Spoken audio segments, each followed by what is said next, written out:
They had a price, I knocked them down. We'll pay 1 year up front.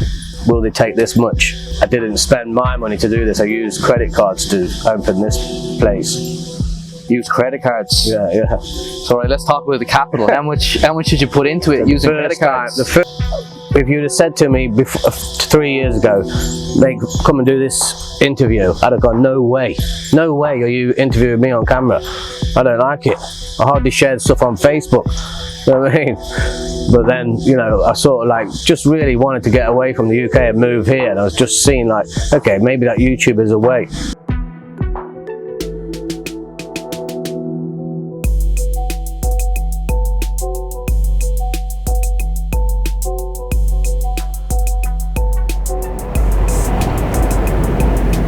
Hey folks, Pete here from Thairish Times. How's it going? And you can see behind me, I'm in my usual position, perched up, watching Bangkok's beautiful skyline. It's about 6:30 p.m. The sun is setting over there. We've got the vanilla sky. It's not looking too bright tonight, but you know, Bangkok really does have an amazing sunset. If you're on top of a skyscraper like this, you get a great view. Anyway, we were not in Bangkok for the last couple of days. We were actually in Phuket, and the reason why we went there is because we were invited to Paddy Doyle's celebration of traveling to 77 provinces in Thailand and vlogging the lot. So Paddy had a party, and he had a party at Maybelle's Coffee Garden, and some of you will know that because of the YouTube channel Richie and Maybelle, and they vlog about their business and they vlog about their life in Phuket. So I met Richie for the first time, and it was great. Top fella, sound fella, exactly the same on camera as he is off camera, or should I say off camera as he is on camera. He's the same fella, and that can't be said about everybody I've interviewed, folks. So we're going to talk to Richie today about basically going all in Thailand, because Richie left the UK, came over to Thailand, and he has set up a business. Well, technically it's his wife Maybelle's business, and we're going to get into that in the interview. And before we start with this interview, folks, I just want to say I've had some major problems with the audio on this one. The insects, those cicadas, just started as soon as we started rolling the cameras, and it was Richie's day off from work. I didn't want to bother him again and say, can we film it again? So what I did was I tweaked it a little bit in the edit. The first couple of minutes are a bit kind of, the pitch of those insects is quite high, but it kind of drops away after maybe the 4th minute into the interview. So bear with me, you know. In an ideal world, I would have went back and done that interview again. However, Richie's in Phuket and I'm in Bangkok, so we'll do it again another day.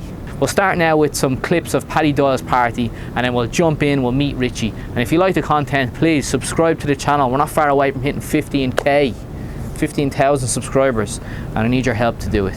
So like the video, leave me a comment, you like it or you don't like it, whatever. I'm always interested to hear what you have to say. Now I'm rambling too much again, so let's go meet Richie.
Richie, Pete, how's it going? good mate, good. Yeah, how are you feeling now? How are we feeling after the other night? Yeah. Recovering, you know, takes a couple of days now, getting old. yeah, we had a big night the other night for Paddy Doyle's too, down here at Maybelle's Coffee Garden. Yeah, it was a big one. It turned out very good, you know. We've done like a few barbecues now. We've not done anything like that, a party, but I have to admit, the build up to doing something like that is a little bit stressful, you know. You've got to get everything ready, and you're thinking, hope it goes right, hope it don't rain and all this. And then when it, you know, the show, I think that the cabaret show made it. It was like, this is good, you know, it turned out good. Everyone's chatting, having fun. Oh, the cabaret show was great. Yeah. You had a big smile on your face. Yeah, mate, I know you did. Don't smile too much. Yeah, no, it was good, wasn't it? They were, I was like, wasn't sure what they were going to do myself. So when there's dancing around and walking up and down, it was good. You could see everyone was enjoying it. Right, so let's start off with, well, tell everybody where you're from. Yeah, so I'm from Derby, grew up in Derby, worked in London for like 15 years, worked all over.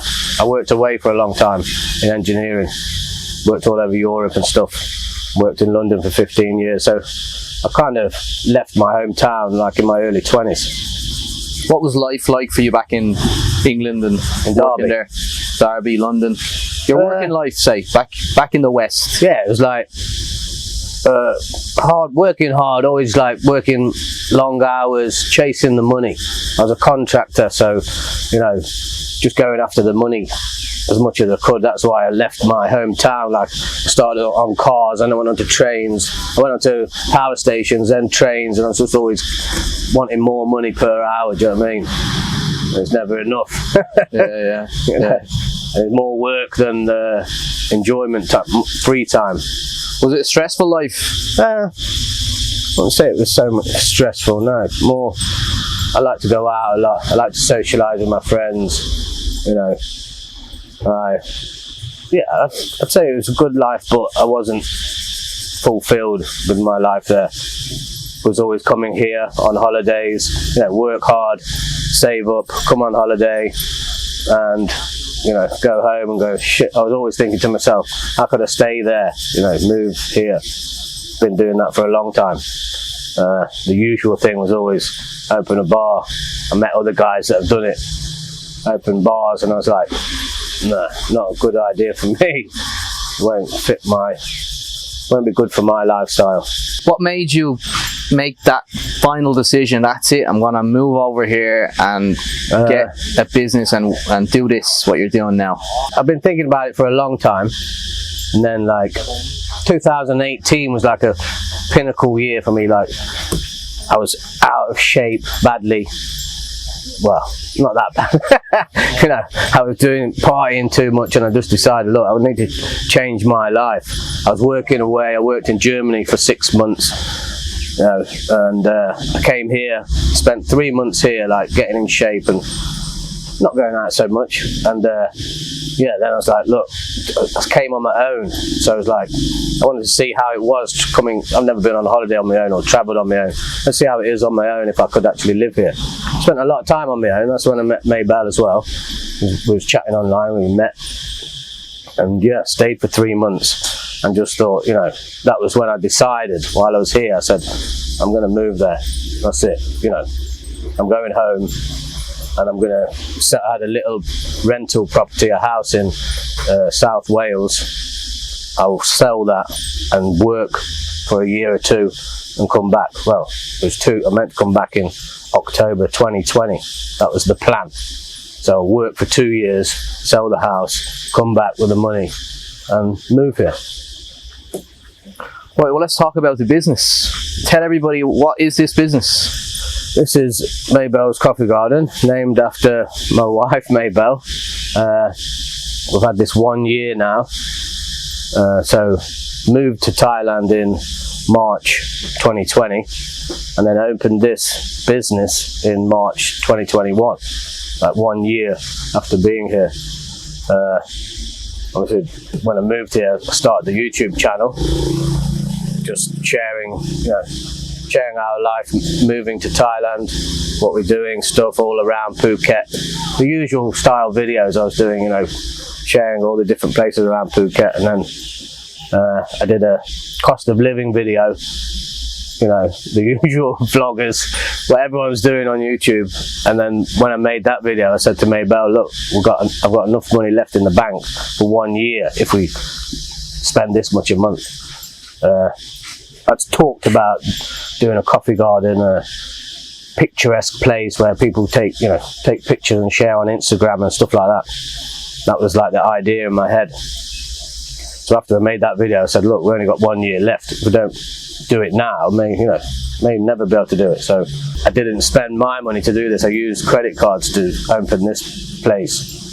Use credit cards. Yeah. So right, let's talk about the capital. How much did you put into it, so using credit cards? The first time around, I spent £13,000 on the credit cards to set it all up. The coffee machine, the benched table over there, tables and chairs.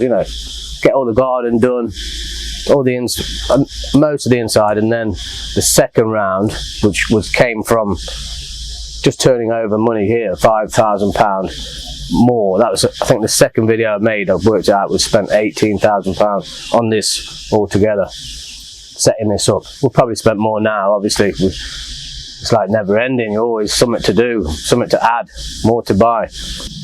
Obviously, the first lot, 13,000, was on credit cards. I used that.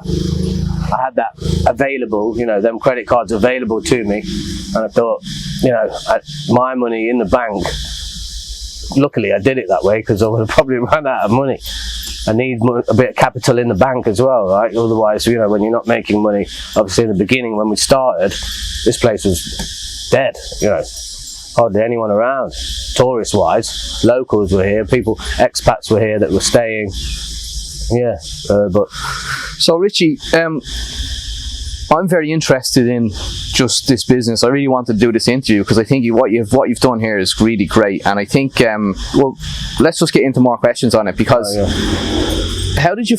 why did you pick this piece of land? Because there's not a lot of footfall here. We're up on a hill. There's no people passing. I sort of like the area, Kata and Karon, even though it's one of the more quiet areas of Phuket, but I wanted to live in this area. Out of all of Phuket, or Rawai, I like Rawai and Nahon as well. But when we spoke about it, me and Maybelle said, look, what are we going to do this? Are we going to attempt this coffee garden business? And I said, yeah, look, let's do it. We'll start looking around. We was living in Karon at the time. I went to Phuket town for a haircut. As I was driving back, for some reason I turned up this road and I just stopped here. Literally the building, our coffee shop building, all just finished, painted white. Workmen were still here, and this was just like just a big ditch of land. They've not done anything with the garden. And I started looking at it and went, oh, that looks nice, white picket fence around it, nice garden, that could be the coffee garden. And the owner came over to me and said, started speaking like Thai, and I was like, oh yeah, for rent, and I couldn't understand, obviously, the communication problem. I said, I'd come back. So when I got Maybelle, came back, and the owner was saying, we'll make a good coffee shop. And I was like, oh, right, okay. That's what we want to do, And I said, asked them if they'll take this much. They had a price. I knocked them down. We'll pay 1 year up front. Will they take this much?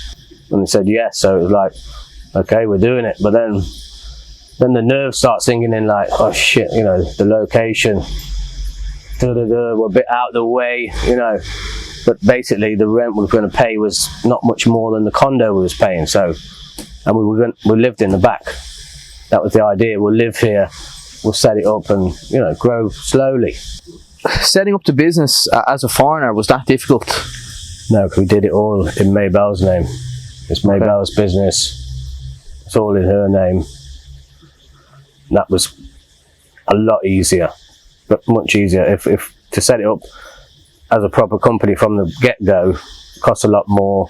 For us to change this to a proper limited company, it would cost us 35,000 baht just to register the business, and we're already speaking to the accountant because that's something we're going to do soon. The liquor license, was it easy to get that? Unbelievably easy. Yeah? Yeah, very easy. Well, obviously the business is registered at Maybelle's Coffee Garden, Maybelle's business, and we go down to I think I shared it in one of the videos as well. We go down to the government building in Phuket town, paperwork.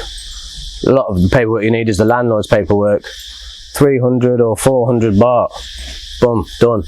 Nobody even comes here. They come here from Caron municipality to check when you get the business license, but the liquor license was very easy. And then we just renewed it. We renew it at 7-Eleven. You renewed it at the 7-Eleven? Yeah. Pay to them, and then you get the paperwork sent, and that's it. Okay. Yeah, very easy. And then you got your alcohol license and your tobacco.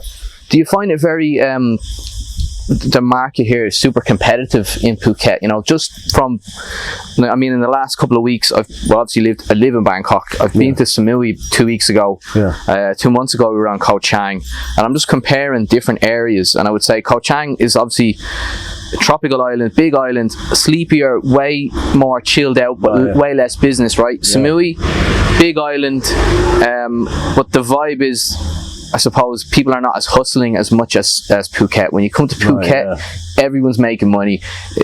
Everyone's hustling, everyone's on the take. Probably, and I imagine it's super competitive. Yeah, it's up there with a big tourist hotspot to go to. Yeah, so there's probably, you know, there's more business here. Maybe not. Yeah, at the minute there's still quite a few people coming now, but nothing like before. But in good times, you know, there's people. I'm not sure how many a day, but there's a lot, wanting, you know, packed. Good place to make money, I'd say. What's been the most challenging thing here of setting this up? So scaling it up and making it bigger and building a good team of people, I think it's been hard to get staff. You'd probably think it would be easy, but it was in the beginning. It seemed to, obviously, everyone was closed and we were probably the only place opening up. People were calling us mad. But now we need a few more people, and it's quite challenging finding staff, or good staff that will stay. We've had a few come and just go, just like that. Why? I don't know. Stay for a day and then go? Stay for a little while, or, you know, yeah. And I've spoke to other business people, you know, obviously me doing the YouTube going around, I've met lots of different other business people, and they all said the same, yeah, we're struggling. When COVID hit, so many left. I think it was 40,000 when they said the bridge was going to close for people coming in. I think something like 40,000 people left, and mostly employees back to their own province, and a lot of them have not come back, you know. Now I have to be kind of careful how I word this, right? And you'll know what I mean when I ask the question, right? Is there anybody that comes here, say once a month, that you kind of have to give some money to stay operating, and if you didn't give those people or person some cash, it might be difficult for you to operate? Yeah. What do you think? What do you think? If you were going to guess, because you lived in Thailand a long time, right? Yeah, I know. Everyone's told me from when we started this up, soon you'll have to give someone some money. Nobody. 1 year, not any. Only person been in here was the Caron municipality to check our license, and then they come back when we got the alcohol license. We got the 2 things in the frame that go behind the counter, and that's it. And then they came back. Just, you know, we've just gone over 1 year. They come back to check it again. Nobody. Do you think that'd be a different story if you were in Patong or somewhere else? Maybe in Patong and you're a bar, you're operating late at night. Maybe, yeah. I honestly thought it would happen, and maybe because of the times as well. You know, we might have drove past here and there's a couple of people in the garden, so maybe so give them guys a break. They're trying, you know, trying to open a business in the worst time ever. Yeah, why did you go all in the middle of a pandemic? Had to. It was like, we're going to spend all our money, can't gamble everything on making money on YouTube. So I could have spent the money and carried on with all in on YouTube for another year. What if I don't know how many subscribers we had. I think we had 6,000 or 7,000 subscribers when we opened this. So I could have spent all my money carrying on just traveling around making YouTube videos, then be making no money on YouTube. Where would it be at? So it was like, look, we've got 1 year of money left. Let's start this now. And yeah, it was the right decision, really. Obviously I could be making more videos, but also I was kind of like finding my way on YouTube, what I want to make videos about, kind of like, you know, just traveling around showing things. Yeah, I wanted to maybe inspire some other people. You know, if you have a go, anyone can try and do it. You know, it's not easy, definitely, because Yeah, there's more. I think there's more failures than success stories, right? But when we started doing this, I started enjoying making the videos again.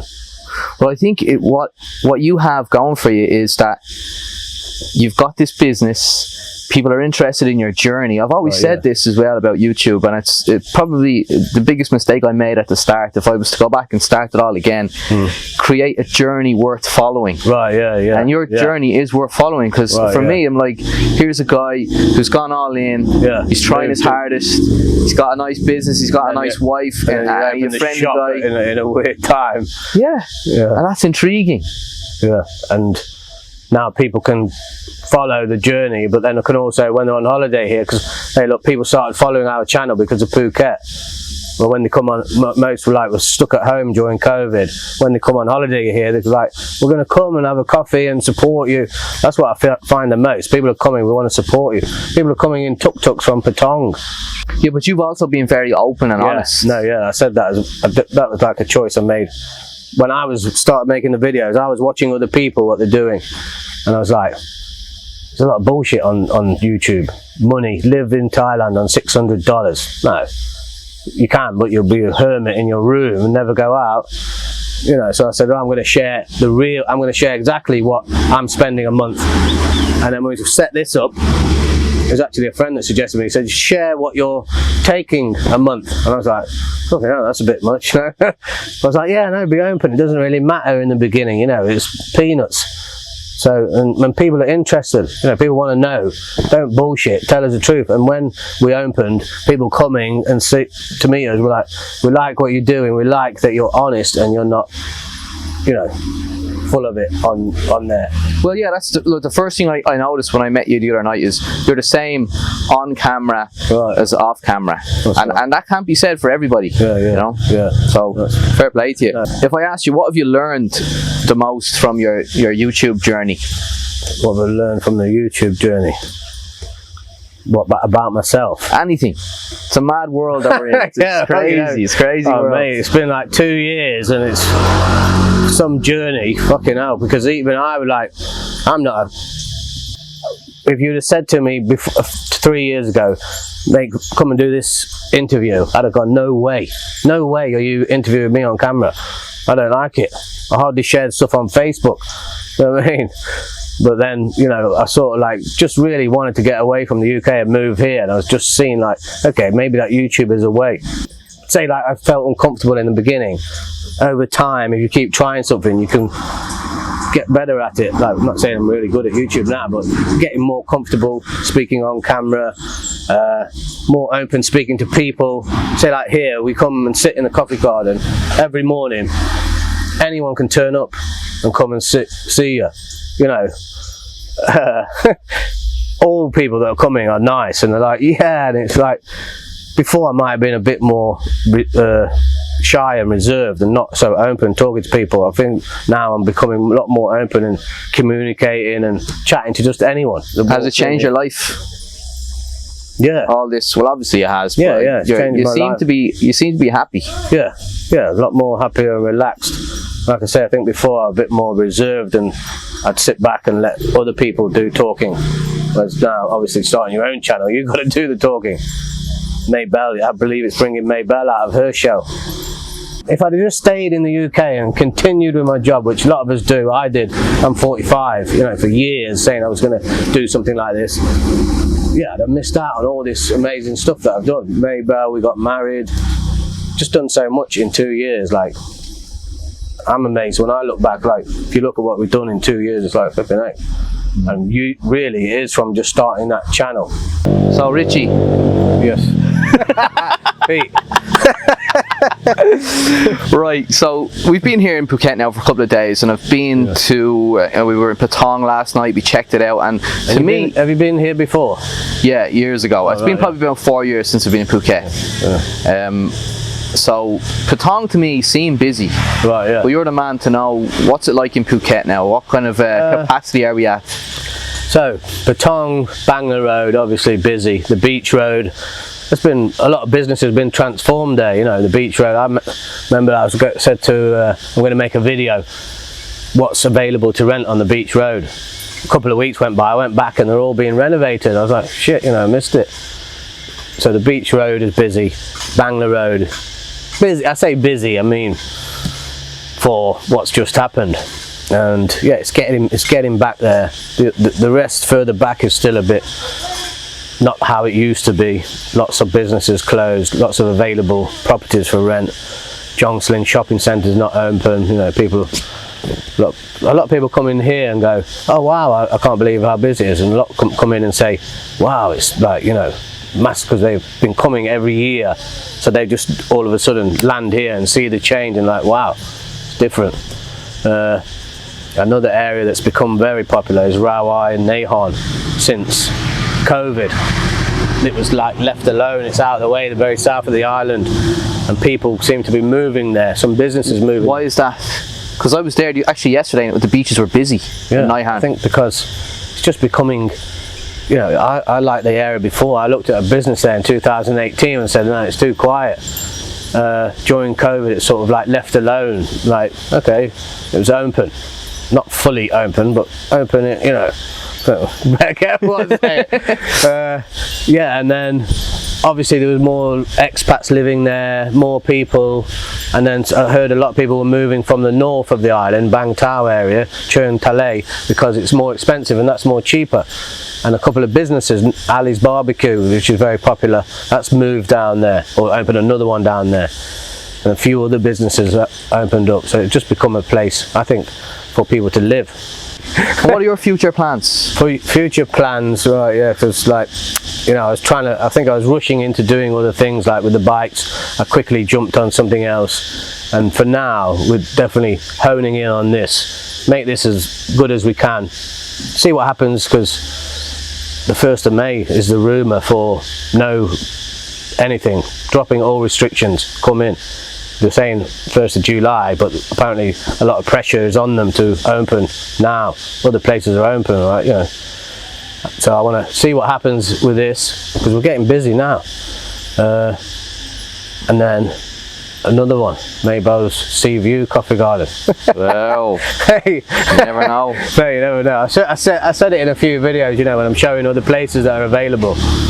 You know, and a few people have said to me, would you be interested in doing another one? Like now, go in with them.